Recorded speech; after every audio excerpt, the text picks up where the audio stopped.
Good morning, boys and girls.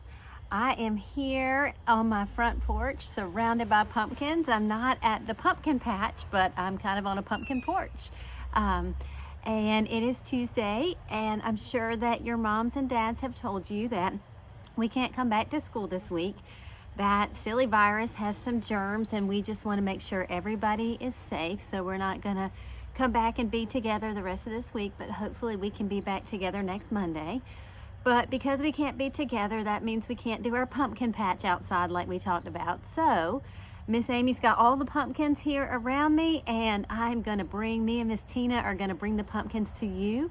So some of you are gonna come see tonight, some of you tomorrow, but we will make sure that you get a pumpkin and you get your picture with it. We just have to be a little creative and do things different, but that's okay. But I'm gonna read you the stories that I was gonna read at the pumpkin patch.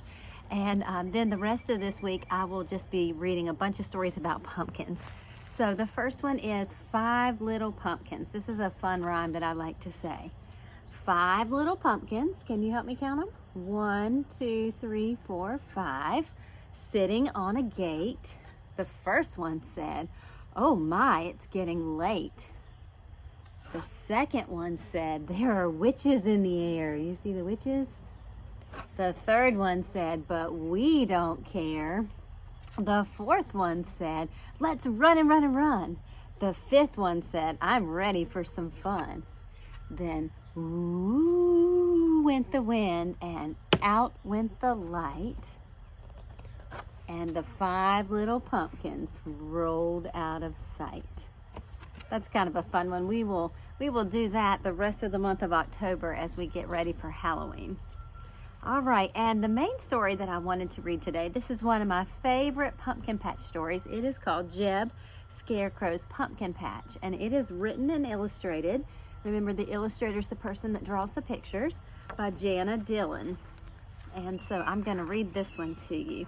I've had this book a long time. When my daughter was a little girl, we used to take it to the pumpkin patch and read it to her.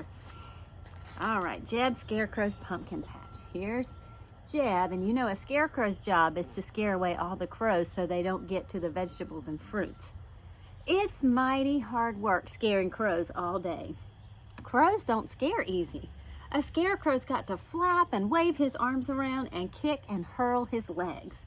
He's got to look like a wild man before he can scare those pesky seed-guzzling, fruit-pecking crows. You see Jeb there? Jeb Scarecrow was just a kid, but he did a fine job guarding his family's pumpkin patch. Those pumpkin seeds had all sprouted up around him right nicely last spring. And now they were huge orange pumpkins basking in the October sun, just like Miss Amy has around her. In the evenings, when the crows were in their nest, Jeb ambled along home to the little straw cottage that he shared with Mommo and Daddo, in the woods at the edge of the pumpkin patch. "Jeb, I've got bad news for you, son," said Mommo that night at dinner. "There's talk among the crows of a big harvest celebration right in your pumpkin patch the week before Halloween." Jeb dropped his fork. "Why me?" he cried. "Why now?" Those crazy crows throw a party every year, son," said Daddo. "So far, it's been in other scarecrows' pumpkin patches. This year, they've chosen yours." "But they'll peck and pick at all my pumpkins," wailed Jeb. "I won't be able to sell any of them for Halloween. Doggone it, what am I gonna do?" How can Jeb protect his pumpkins? "Not much you can do, son," said Daddo, shaking his head sadly. "No scarecrow ever won out against the crows when it comes to their harvest bash. Not one scarecrow ever won. No, sir." "There's no way around it, Jeb," said Mama with a sigh. "Your pumpkin patch is as good as gone right now. You might as well forget it. There's always next year." "Nope, they just can't have it. Not my pumpkin patch," said Jeb, and he stabbed his fork angrily into his cherry pie. What can he do?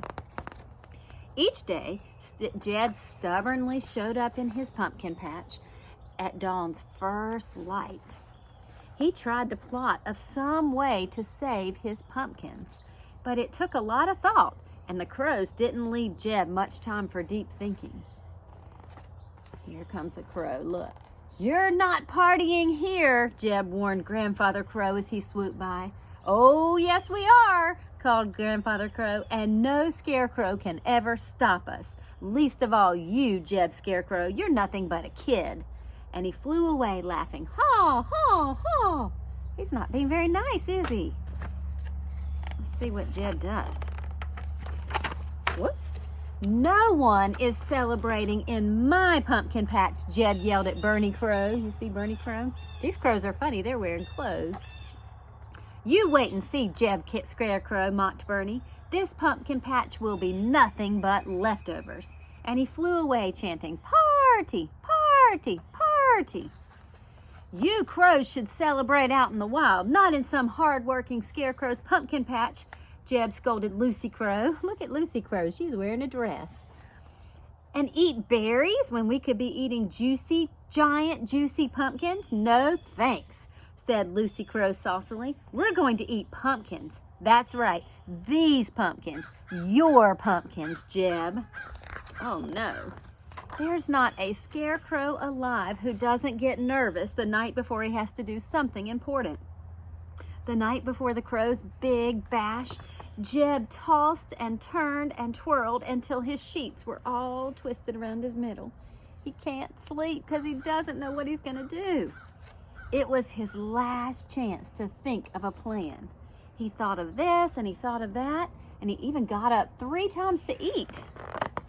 And at last, in the darkest hour of the night, Jeb hatched a plot. He has a plan. I wonder what it's going to be. Never mind not much sleep. Jeb was up at dawn. That's when the sun first comes up. As soon as Mamo and Dado heard him, they leaped out of their bed. Jeb told them of his plan. "We'll help, Jeb," said Mamo, "any way we can." All day long, Mamo and Dado were running up and down the pumpkin patch. The crows kept them busy while Jeb worked steadily. Jeb covered some of his pumpkins with a shirt, a shawl, or some other piece of clothing, and then mysteriously he crawled under each one. See those pumpkins that are covered up with things? I wonder what he's doing under there. "Give up, Jeb," jeered Grandfather Crow. "We crows will win. You lose, we win. You lose, we win. We win, loser." Ha! He is not being very nice. "What are you doing so sneaky-like under those clothes?" asked Lucy Crow. But Jeb didn't bother to answer. He just kept on working. I wonder what he's doing under there. At sunset, Dado called, "Jeb, the neighborhood crows have flown away to meet their guest." Jeb jumped up from under a scarf and he said, "Mamo, Dado, quick! We've got to set up the last part of my plan." The sky grew dark in the twilight, but the sky still glowed in the twilight, but the earth was dark and shadowy when the Scarecrow family finally finished.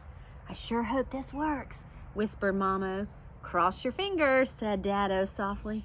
"Here they come," whooped Jeb. The sky darkened with noisy birds. All the crows are on their way to Jeb's pumpkin patch. "Wait till you see those mouth-watering pumpkins," Bernie Crow called loudly to his guests that were following him. "Yes, sir, party time." "We're almost there," Lucy Crow shouted. See him flying towards the pumpkin patch? But as they came over the tops of the trees to Jeb Scarecrow's pumpkin patch, Bernie Crow hollered, "Hold everything!" "Monsters!" shrieked Lucy Crow. "They're guarding Jeb Scarecrow's pumpkin patch." Giant orange heads, staring like spooks, grinned up at them wickedly from the pumpkin patch. "Turn back!" squawked Bernie Crow. But the neighborhood crows, they tried to stop, but the crows behind them just kept coming, and they all were banging into each other, calling and screeching, and feathers flying everywhere. They couldn't get stopped in time. "Turn back!" cried Lucy Crow. "The pumpkin patch is haunted." "Stop pushing!" hollered Grandfather Crow. "Let an old crow through." "Party's over!" called Bernie Crow. "Party's over!" Oh my goodness, the crows all got scared because of these things. They think they're monsters. Do you know what they really are? As the crows disappeared over the trees, Jeb collapsed with laughter. Mamo and Daddo sat down beside him, hee-hawing till their sides hurt. They are laughing at the crows because I think they tricked them. The honking of a car horn silenced their laughter. "Hey, Mr. Scarecrow," called a fellow from his car. "I'll buy one of those jack-o'-lanterns for Halloween. I couldn't carve one better myself. And I'll want one of those plain pumpkins, too, for pie." A car pulled up behind his, and then another, and another. And soon, the whole street was lined with cars. Folks were waving money and smiling at the jack-o'-lanterns and pumpkins. Jeb was smiling too, as he and Mamo and Daddo hurried about selling his darling pumpkins. So Jeb did figure out a way to save his pumpkin patch, didn't he? What did he do? Do you know what he did under those clothes?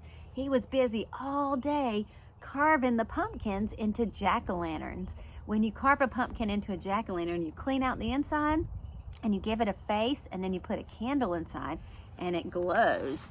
And those jack-o'-lanterns right there in the field looked super scary when the crows came over. So the crows ended their party and went home because they thought that Jeb Scarecrow's pumpkin patch was haunted. That was a silly story. Jeb was a pretty smart scarecrow, wasn't he? He was.